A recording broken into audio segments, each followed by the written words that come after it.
Alam mo ba, nahuli na sa wakas si Zaldico sa Prague? Matapos ang matinding manhunt, the fugitive is finally caught. Kung matatandaan nyo, siya ang nasa gitna ng 545 billion peso flood control scandal. Bilyon-bilyong pondo na sanay para sa flood control, pero biglang nawala na parang bula. Habang maraming Pilipino ang palading binabaha taon-taon, may mga taong nagpapasarap abroad. Akala niya siguro makakatakas siya sa Zaldico arrest na ito, pero mabilis ang Interpol. Nahanap siya sa sikat na syudad ng Prague sa Czech Republic. Kinumpirma na mismo ng ating gobyerno ang Zaldico huli sa Prague update na ito.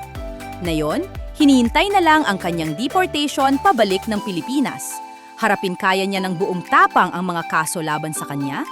Maraming nagagalit dahil buhay at kabuhayan ang sinira ng kapabayaan sa flood control. Sa tingin mo, may ibabalik pa kaya ang bilyon-bilyong pondo na nawala?